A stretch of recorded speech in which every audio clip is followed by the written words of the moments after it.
शिवपुरी गुना संसदीय क्षेत्र से कांग्रेस प्रत्याशी राव राघवेंद्र यादव ने आज अंतिम दिन अपना नामांकन दाखिल किया। नामांकन दाखिले के दौरान प्रदेश अध्यक्ष कांग्रेस जीतू पटवारी और पूर्व मंत्री जयवर्धन सिंह भी उपस्थित रहे। नामांकन दाखिले के साथ ही आज यहां एक जनसभा भी संबोधित की गई और जनसभा को संबोधित करते हुए जीतू पटवारी ने भाजपा प्रत्याशी ज्योतिरादित्य सिंधिया पर कई तंज कसे। उन्होंने कहा कि ज्योतिरादित्य सिंधिया को इस क्षेत्र की जनता ने पिछले लोकसभा चुनाव में नकार दिया था, फिर वह इस बार क्यों केपी यादव का टिकट कटवाकर चुनाव मैदान में आए हैं। यदि उन्हें जनता की जनसेवा ही करनी है तो जनसेवा और भी कई तरीकों से की जा सकती है।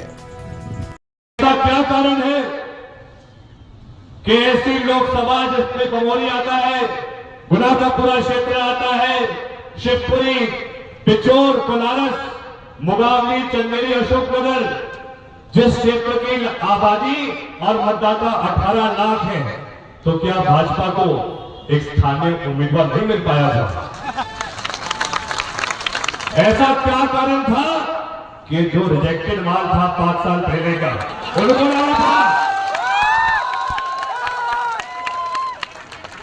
और सबसे अफसोस की बात तो यह है कि सालों बाद एक स्थानीय सांसद यहां से चुन के आए थे।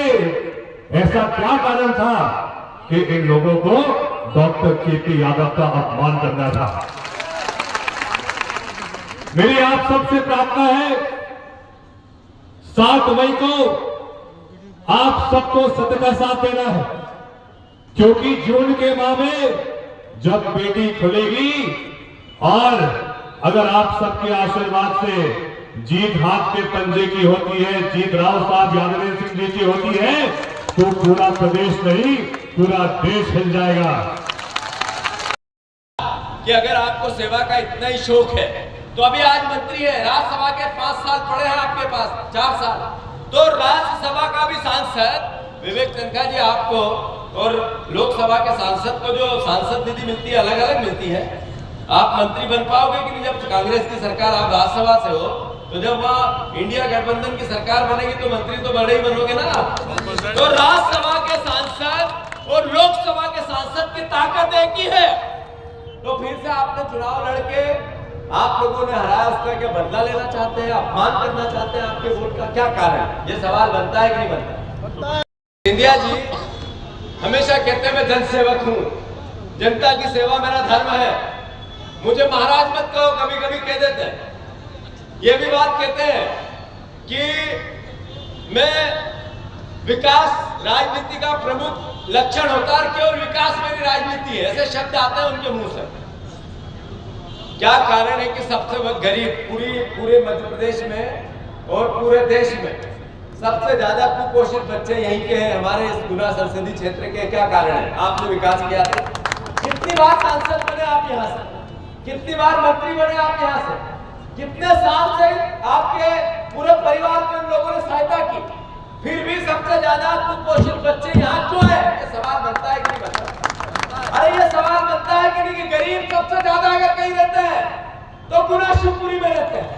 अगर जिसके पास आर्थिक धन नहीं है और आप महल में हैं, अगर ऐसी स्थिति बनी इतने सालों की सेवा के बाद, इतने सहयोग के बाद, तो इसके लिए दोषी कौन है? तो फिर यहाँ के बच्चों को अच्छे स्कूल, अच्छे कॉलेज, अच्छे हॉस्पिटल क्यों नहीं मिले? आदरणीय सिंधिया जी, इन प्रश्नों के उत्तर कौन देगा? और फिर आपके पास सेवा का फिर भी जज्बा है, तो पिछली बार जब जनता ने आपको कहा कि आपको हम नहीं जिताते हैं, आपको हराते हैं, तो फिर केपी यादव से आपने बदला क्यों लिया? आपकी जनता ही थी, आपका परिवार ही था, आप किसी परिवार में थे, तो टिकट कटवाया उनका। ये सवाल वाजिब है या नहीं है? क्षेत्र की ऐसी छोटी बड़ी खबरें देखने के लिए जनपहन न्यूज चैनल को YouTube पर भी कीजिए सब्सक्राइब और रहिए खबरों से अपडेट।